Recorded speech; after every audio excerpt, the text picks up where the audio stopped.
엄마, 지금 돈이 중요해? 엄만 돈이 중요해. 더 놓고 치사해도 돈이 먼저야. Yo, what's up friends? Welcome back to this week's video. If you're new here, what's up? My name's Nicole and I make weekly videos on personal finance, investing, self-development, and other fun and interesting stuff. So, I finished watching Startup last week. I don't really watch K-drama a lot, but everyone was talking about it, everyone was watching it, so I caved into the trend. I'm not here to talk about Team Dosan or Team Good Boy, none of that. Like, besides all the romance and the love story that happened within the drama, I actually really like the concept. For those of you guys who don't know or haven't watched it yet, Startup is essentially a K-drama that revolves around tech startups in Korea. Because I make videos about personal finance and investing, I thought it would be fun and interesting to extract some lessons from the drama and apply it to managing money. Also, this should be more or less understood na, but just in case you haven't finished watching it, spoiler alert. 서비스 이름도 좋네. 눈길. 근데 이 좋은 게 왜 그동안 안 나왔을까요? Director Han Ji-pyong, good boy. So he's very particular about where he puts his money, right? And I think everyone who's investing, especially investing in stocks, when you're picking stocks, you should be as critical as he is. He's very harsh, he's very critical now. He always questions what exactly is the business model of the company and how does it generate profit. He does mention that at the end of the day, investors are interested in how a business makes money. Because when you're investing in something, you're putting your money in it with the expectation that you're getting a return on your investment. Let's say, for example, you're going to be investing your money into some of the stocks listed on the stock exchange. The stock market is not a casino. It's not a magic money-growing machine that when you invest your stock in whatever company, immediately guaranteed you're going to get a return. No, it doesn't work that way. A lot of these companies are actually businesses, and all businesses need to generate profits. They actually have customers, they actually have branches. So this is the first lesson. You need to be very critical about the companies or the investments that you're putting your money into. 창업지원금 1억을 받으면 어떻게 쓰는 게 좋을까요? 스타트업의 경비 지출 속도를 번 레이트라고 합니다. 스타트업의 경비 지출 속도를 번 레이트. 매달 얼마를 쓰는지를 봐요. When Samsung Tech got their 100 million won investment, Sodami immediately budgeted and allocated that large sum of money so that they can project how long their startup would last. This scene made me go, personal finance. This lesson doesn't only apply to businesses, but even to your own personal finance system. You need to know where your money goes for you to be able to manage it effectively and maximize it. Very important lesson here, budgeting and tracking every single peso. So in a previous video, I talked about what to do with your first 100,000 pesos. And this is kind of similar, right? It's a large sum of money and you want to be able to maximize that money as much as possible. I guess one of the points here also now was that initially she allocated 30 million won as her reserve fund. You can compare that with having an emergency fund.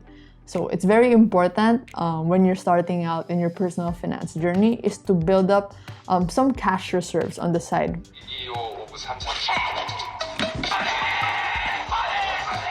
Alright, so Nam Chon-ho was probably one of the smartest guys in this whole drama. He did a lot of free work in assisting Dosan and Samsung Tech with their commercials, with their videos, in exchange for 1% share of the company. So he would do a lot of work for the startups in Sandbox. So if you remember the blue finger ball thing and also the fortune telling app. And this is smart because even if he just gets 1% share of the company, if the company's value were to skyrocket, the worth of his 1% share would also skyrocket along with the company. So how do you apply this? When you're investing in stocks, what you're essentially doing is that you're buying shares of a company. And shares, stocks, these represent ownership of a company, right? You own a certain percent of the company. Let's say, for example, you buy 8,000 pesos worth of stock of Jollibee. Essentially, you're a part owner of Jollibee.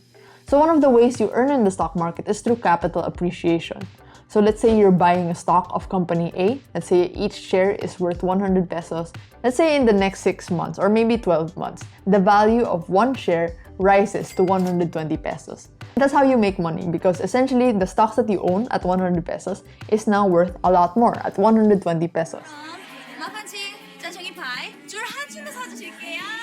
뭐부터 도와드릴까요? 당뇨 쌀 당장 home in the food. Here's the toilet. The restroom is at the end of the hallway on the second floor. 너부터 도와드릴까요? Honestly, Sodami so cool. Like, she crushed it. Like, putting aside Team Dosan, Team Jipyong for a second, let's just take a moment to appreciate the fact with how badass she was.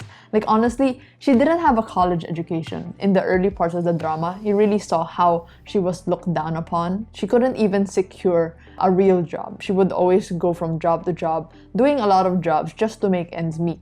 And even Yongsan and Chosan looked down upon her like, how is she gonna pitch Samsung Tech? She doesn't even have a college degree. We have college degrees. We should be the one pitching it. This just goes to show, I guess, that you really shouldn't limit yourself and you shouldn't judge other people, especially in times that we're living in, no, with the internet, everything that's going on. School, college are not the only places to learn anymore. You can essentially learn everything that you want on the internet for free. Everything I know about personal finance investing, I learned from Googling things, from watching things on YouTube. Dalmi learned a lot of the things that she knew from experience. She didn't have a college degree, but she really sought out other places to learn the things that she wanted to learn about. Like, she bought a lot of books about startups. She would text Jipyong so many questions, ask their mentor, diba? Like, how do you calculate burn rate? What is this? What is that? I don't know. I think it's a very important skill to have, just having that curiosity to learn and really be curious about how a lot of things work. So that's also something I really value, like self-learning. What can you teach yourself and that you don't need to be dependent on the school system telling you that you should learn A, B, C, D. Because something I really say no. If there's something that you want, you really need to figure out what it is you need to do in order to get you what you want. You don't wait for someone to hand it to you. When you're learning about personal finance investing, you really need to take some extra initiative to put in the effort to learn the things that you want to learn about. You need to take it upon yourself to do the work. 축하해. 정한은행 프로젝트 하게 됐다며? 성과가 진정성이 있어야 축하도 진정성 있게 해주지. 백으로 땄다고 생각해?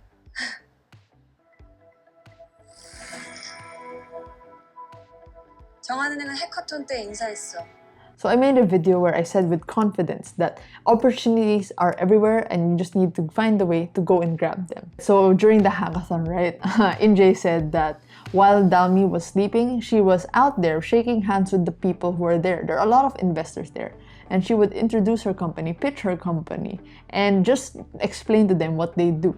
And that's like the hustle, right? You need to put yourself out there. When Injay said that there are always opportunities, you need to stop giving yourself excuses. 성과를 보면 배울 생각을 해. 본인이 백이니 핑계 좀 작작대고. So the lesson you can draw from here is the importance of networking, putting yourself out there, reaching out to people to grab the opportunities that exist out there. As many opportunities there are out there, you need to find ways to make them happen for yourself. You need to expose yourself to more opportunities in order to find things that will click. You shouldn't be scared of putting yourself out there, because if you never put yourself out there, then you're essentially closing the door to a lot of opportunities that would have otherwise presented itself to you. With like me also making a YouTube channel, I guess I'm not perfect. If I kept saying no, I don't want to make YouTube videos about personal finance because I'm not an expert, I'm too scared, blah blah blah. If I psych myself out too much, then maybe I wouldn't have gotten this far with my channel. But no, besides that, I wanted the opportunity. I wanted to make videos. I wanted to share the things that I learned. So I would just like suck it up and then make the videos, do the work, exposing myself to whatever opportunity. So the featured comment for this week is by Ashley J. Barcena. She says that, Ate Nicole, your videos remind me to save money whenever Lazada and Shopee ads pop up. Add to cart, no. You guys can follow me on Instagram. I post stories there almost every day. Like the Facebook page, join the Discord server. Thank you guys so much for watching. I'll see you guys next week. Bye.